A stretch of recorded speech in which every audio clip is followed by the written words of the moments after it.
Legendary. Saga Caraval 2. Stephanie Garber. Séptima parte. Quinta noche de Caraval. Capítulo 33. Capítulo 33. Tella enterró la cabeza en el cálido pecho de Dante. Estaba muy cansada. Cansada de los juegos y mentiras y de los corazones rotos. Y cansada de intentar salvarse a sí misma y a su madre. Quería olvidarse de todo. Puede que cerrara los ojos y se durmiera, o puede que él solo tardara un instante en llevársela lejos del parque. Parecía que había pasado muy poco tiempo cuando oyó su voz grave de nuevo. ¿Estás bien para caminar? Tella consiguió asentir, y él la dejó con cuidado delante de un estrecho tramo de escaleras semiderruidas, cubiertas de musgo y de telarañas, ruinas tan abandonadas que ni siquiera los insectos se quedaban, aunque parecían iluminadas por las estrellas. Tella levantó la mirada y vio que estaban en el límite del brillante corazón blanco que Legend había colocado en el cielo. ¿Qué sitio es este?, preguntó. Las leyendas más antiguas de Valenda afirman que perteneció a un gobernador que vivió antes de que se iniciara el Imperio Meridional, cuando los destinos reinaban sobre la tierra. Dante la condujo por las escaleras hasta el esqueleto de un antiguo edificio. Su yaya Anna siempre decía que la belleza de una persona está determinada por sus huesos. Si eso era cierto, los huesos de aquella propiedad la hacían pensar que debió ser resplandeciente. Las columnas desmoronadas y los patios cubiertos de vegetación hablaban de su antigua riqueza, mientras que las estatuas agrietadas y los fantasmas de los techos pintados apuntaban a un arte ya desaparecido. Solo una reliquia parecía haber evitado la letal caricia del tiempo: una fuente en el patio central con la forma de una mujer vestida de un modo similar a Tella, que sostenía una jarra que vertía un infinito chorro de agua de un rojo grosella en la cuenca que rodeaba sus tobillos. Dicen que este lugar está hechizado, continuó Dante. Durante una de las muchas fiestas del gobernador, su esposa descubrió que planeaba envenenarla para casarse con su joven amante. En lugar de beberse el veneno, la mujer añadió 3 gotas de su propia sangre y lo vertió como ofrenda a uno de los destinos, el envenenador. Prometió poner el resto de su vida a su servicio, como una de sus doncellas, si él le concedía su deseo. ¿Qué pidió? La esposa no sabía quién era la amante de su marido, pero sabía que estaba en la fiesta, así que deseó que su marido solo la recordara a ella. ¿Qué ocurrió entonces? El envenenador le concedió el deseo. Después de beber una copa de vino envenenado, su marido olvidó a todas las personas a las que había conocido excepto a su esposa. Dante echó una amarga mirada a la escultura que vertía su jarra sin fondo. ¿Se supone que esa es la esposa?, le preguntó Tella. Según la historia, la esposa no quedó satisfecha. El joven se sentó en el borde de la fuente, dejando que el agua roja corriera a su espalda con suaves notas musicales mientras continuaba con la leyenda. El envenenador había borrado a todo el mundo de la memoria de su esposo, pero un gobernador no es útil si solo conoce a una persona. Cuando se conoció su condición, fue despojado de su puesto, y la pareja se vio obligada a abandonar su casa. Así que aunque su primer trato no había terminado bien, la esposa derramó más sangre y llamó a el envenenador de nuevo para pedirle que le devolviera la memoria a su marido. Él le advirtió que si lo hacía, su marido intentaría matarla otra vez, así que la mujer le prometió servirlo también en el más allá y pidió otro favor. Solicitó el poder de hacer que su marido olvidara solo a una persona. El envenenador aceptó, pero de nuevo le advirtió que habría consecuencias. A la mujer no le importó, siempre que pudiera mantener su casa y su título. «Creo que sé por dónde va a ir esto», dijo Tella. «¿Quieres terminar la historia?», le ofreció Dante. «No». La joven se sentó a su lado en el borde de la fuente. «Tienes buena voz para contar historias». «Claro que la tengo. Eres un presumido. Se acercó para darle un codazo en las costillas, pero él aprovechó la oportunidad para deslizarle un brazo alrededor de la cintura y tirar de ella. Estaba caliente, como un escudo humano que la protegía del resto del mundo. Se permitió acercarse a él mientras seguía con la leyenda. El envenenador restauró la memoria de su marido. Después, el destino le dijo a la mujer que si tomaba una jarra de agua y la vertía en la cuenca que había en el centro del patio, ésta se convertiría en un vino que tendría el poder de hacer que su marido olvidara a la mujer a la que amaba. La esposa obedeció, pero mientras vertía el agua y ésta se convertía en vino, ella también comenzó a transformarse, tornándose en piedra mientras su marido la observaba desde el balcón. Solo habían pasado algunas horas desde que había recuperado la memoria, pero había sido suficiente para que él también invocara a un destino. Entonces, ¿él la convirtió en piedra? Él deseó su muerte, pero el envenenador le había prometido a la mujer que conservaría su hogar y su título, y los destinos siempre mantienen sus promesas. Tanto Tella como Dante se movieron para mirar a la mujer paralizada una vez más. No parecía furiosa, como Tella habría sospechado, ni como si estuviera intentando luchar contra el hechizo. En lugar de eso, casi parecía disfrutar, derramando su vino maldito como otra persona lanzaría un reto o un desafío. Se dice que todo el que bebe de esta fuente puede olvidar lo que ha elegido, dijo Dante. Y yo que pensaba que estabas contándome la historia para ayudarme a olvidar. ¿Lo he conseguido?, le preguntó.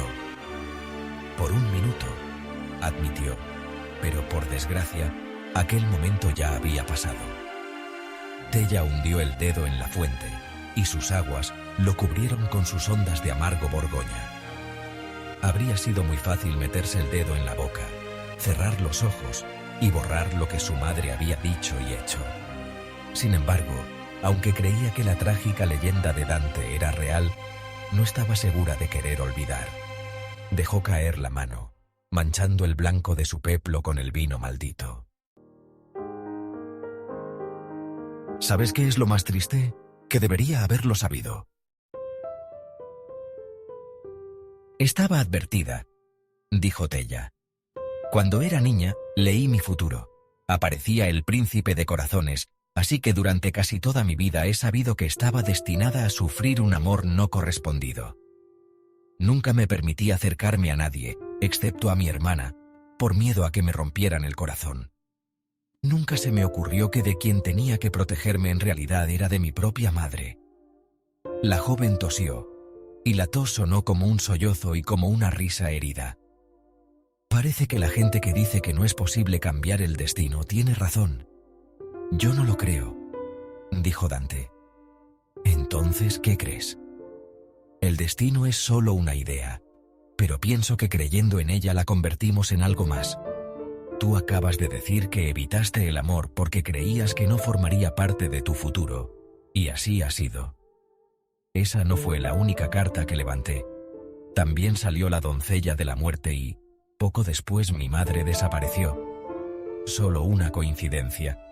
Por lo que sé de tu madre, parece que se habría marchado aunque tú no hubieras levantado esa carta. Pero Tella estuvo a punto de hablarle del oráculo y todas las predicciones que le había mostrado. Pero, ¿le había revelado el futuro de verdad o había estado manipulándola como comenzó a sospechar la noche anterior? Había usado atisbos de los posibles futuros no para ayudarla sino para dirigirla hacia Jax y que él pudiera liberar a los destinos. Se había creído muy valiente y audaz al intentar cambiar el destino de su madre y de su hermana, pero quizás el prometido de Scarlett era en realidad una persona decente. Y quizás el oráculo le había mentido también sobre su madre. La había mostrado en prisión y muerta, pero si Tella no ganaba Caraval, si dejaba las cartas guardadas en la cámara acorazada de las estrellas, su madre no moriría ni terminaría ensangrentada en una celda. Solo se quedaría donde estaba, atrapada en una carta, lo que se merecía. Como si hubiera leído sus pensamientos, Dante añadió: No creo que lo que has visto hoy demuestre que tu madre no te quería. Lo que hizo parece terrible, pero juzgarla en base a un solo momento es lo mismo que leer una única página de un libro y asumir que conoces la historia entera. ¿Crees que tenía una buena razón para lo que hizo? Puede, o quizás solo quiero esperar que sea mejor que mi propia madre. Lo dijo con la misma despreocupación con la que le había contado la historia de sus tatuajes, como si hubiera ocurrido tanto tiempo atrás, que en realidad ya no importara. Pero la gente no se tatuaba historias que ya no importaban, y Tella notaba que Dante sentía lo mismo sobre su madre. Puede que ya no estuviera viva, pero todavía se sentía dolido con ella. La mano de Tella encontró los dedos de Dante en la oscuridad.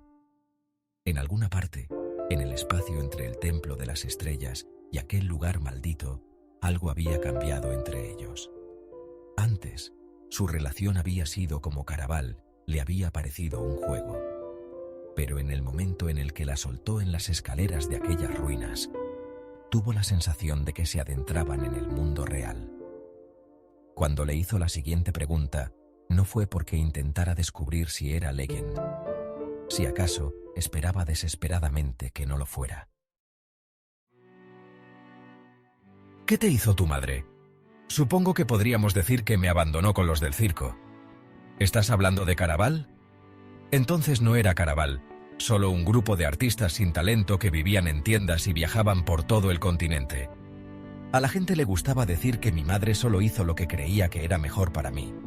Pero mi padre fue más honesto. Le gustaba beber, y una noche me contó qué tipo de mujer era exactamente. Era una... Sé lo que estás pensando, y no. Aunque la habría respetado más si hubiera sido prostituta. Mi padre me dijo que solo se había acostado con él para poder robarle algo que había conseguido en sus viajes. Pasaron una noche juntos y cuando regresó, poco después de que yo naciera, me abandonó junto a una nota para la esposa de mi padre en la que se lo contaba todo y se aseguraba de que jamás fuera bien recibido en la familia. Tella se imaginó a un Dante más joven, de desgarbadas extremidades y cabello oscuro ocultando el dolor de sus ojos. No me tengas pena. El joven intérprete le apretó la cintura con la mano y presionó los labios contra su cabeza, cerca de su oreja. Si mi madre hubiera sido amable o mejor persona, yo me habría convertido en alguien bueno. Y todo el mundo sabe lo aburrido que es ser bueno. Desde luego, yo no estaría aquí si fueras bueno. Tella se imaginó la palabra bueno marchitándose junto a Dante. Bueno era una palabra que la gente usaba para describir un día soleado o el pan recién salido del horno. Pero Dante era más parecido al fuego. Nadie decía que el fuego fuera bueno. El fuego era caliente y quemaba cosas con las que se advertía a los niños que no podían jugar. Y aún así, por una vez, Tella ni siquiera había pensado en apartarse de él. Solía parecerle ridícula la idea de que una chica le entregara su corazón a un hombre aún sabiendo que eso le daría el poder de destruirla. Ella había intercambiado cosas con otros jóvenes, pero nunca corazones, y aunque todavía no planeaba cederle esa parte a Dante, comenzaba a comprender que los corazones pueden entregarse poco a poco, incluso sin darse cuenta, que a veces solo una mirada o un inusual momento de vulnerabilidad como el que Dante acababa de compartir con ella eran suficientes para robar una fracción de un corazón. Estiró el cuello para mirarlo. Sobre su cabeza, el cielo había cambiado. Se había llenado de lazos de nubes amoratadas que hacían que la noche pareciera haberse caído hacia atrás. En lugar de moverse a través del cielo, las nubes parecían estar transformándolo en un crepúsculo, haciéndolo retroceder hasta un momento en el que no había estrellas espiando, dejándolos sin supervisión y solos en el jardín hechizado. Entonces, dijo con cautela, ¿este es tu modo de decirme que eres el villano? Su carcajada sonó oscura. Sin duda no soy el héroe. Eso ya lo sabía, replicó Tella. Es mi historia, así que la heroína soy yo. Dante elevó las comisuras de los labios y sus ojos brillaron, calentándose tanto como el dedo que comenzó a recorrer la mandíbula de Tella. Si tú eres la heroína, ¿en qué me convierto yo? El dedo bajó hasta su clavícula. El calor se extendió por el pecho de Tella. Aquel habría sido el momento de apartarse. En lugar de eso, dejó que una pizca de desafío se deslizara en su voz. Todavía estoy intentando descubrirlo. ¿Quieres que te ayude? Dante bajó la mano hasta sus caderas. Ella se quedó sin respiración. No, no quiero tu ayuda. Te quiero a ti. La mirada de Dante se incendió y tomó la boca de Tella con la suya. Aquel no se pareció en nada al beso ebrio que habían compartido en el suelo del bosque, una áspera combinación de lujuria y deseo para un entretenimiento temporal. Aquel beso era una confesión, brutal y desnuda y honesta de un modo que los besos no suelen serlo. Dante no estaba intentando seducirla, estaba convenciéndola de lo poco que importaba la bondad, porque nada de lo que estaba haciendo con las manos podía ser considerado bueno. No obstante, sus caricias eran dulces. Donde otros habían demandado, Dante preguntaba, deslizando su boca con lentitud sobre la de Tella, hasta que le separó los labios y dejó que su lengua se adentrara mientras la sentaba en su regazo. Puede que el hechizo de la fuente estuviera funcionando, porque Tella suponía que cuando dejara de besar a Dante, habría olvidado al resto de los chicos que alguna vez habían rozado su boca. Los labios de Dante se movieron hasta su mandíbula, mordiéndola y lamiéndola con suavidad, mientras sus manos buscaban la cuerda que le había atado alrededor de la cintura. Introdujo los dedos en ella y la usó para tirar de Tella hasta que todo estuvo hecho de ellos dos. De sus manos y sus labios, y de los puntos en los que sus pieles se encontraban. Ni siquiera se habían separado todavía, y ella ya estaba pensando en besarlo de nuevo, una y otra vez, saboreando no solo sus labios sino cada uno de sus tatuajes y cicatrices, hasta que el mundo terminara y no fueran más que sombras y humo, y no pudiera recordar lo que había sentido cuando apartó la capa de sus hombros y deslizó las manos por su espalda. O cómo sabía cuando sus labios decían palabras contra su boca que parecían promesas que esperaba que mantuviera. Y por primera vez en su vida, Tella deseó incluso más. Quería que la noche se prolongara para siempre y que Dante le contara más historias de destinos y de su pasado y cualquier otra cosa de la que quisiera hablar. En ese momento, en aquel beso, deseó saberlo todo sobre él. Lo deseaba y eso ya no la asustaba. Dante tenía razón. Tella había querido culpar a los destinos de sus desgracias, pero era ella quien siempre había huido de la posibilidad del amor. Y en su interior, sabía que en realidad no tenía nada que ver con los destinos. Se trataba de su madre, de cómo se había marchado sin mirar atrás. Tella afirmaba que no quería amor. Le gustaba decir que el amor atrapaba, controlaba y destrozaba los corazones. Pero la verdad era que también sabía que el amor sanaba y unía a la gente, y en su interior lo deseaba más que nada. Disfrutaba de los besos, pero una parte de ella siempre anhelaba que los chicos corrieran tras ella cuando se alejaba, que le suplicaran que se quedara y le prometieran que ellos nunca se marcharían. Había aceptado las cartas que le habían tocado y las había convertido en su destino, porque le había parecido la única manera de protegerse después de la marcha de su madre. Pero, quizá, si decidía rechazar lo que había visto en las cartas, tendría un nuevo porvenir, uno en el que no tuviera que temer al amor. Cuando el beso terminó por fin, sus capas estaban amontonadas en el suelo. Seguían abrazados y el cielo había regresado a lo que debería ser, a la hora negra justo antes del alba. Solo permanecía la luna, sin duda deseando tener labios después de ver lo que Dante y Tella acababan de hacer. Él habló contra su boca, esta vez bastante alto como para que ella oyera sus palabras. Creo que me gustarías aunque fueras la villana. Ella sonrió contra sus labios. Puede que a mí me gustaras incluso si fueras el héroe. Pero no lo soy, le recordó. Entonces quizás esté aquí para salvarte. Esta vez, ella lo besó primero. Pero no fue tan dulce como antes. Sabía agrio, metálico, mal. Tella se apartó y en ese momento habría jurado que las estrellas regresaban y brillaban un poco más simplemente por crueldad. La luz cayó sobre Dante, iluminando la sangre que descendía por la comisura de su boca. Lenta, roja y maldita.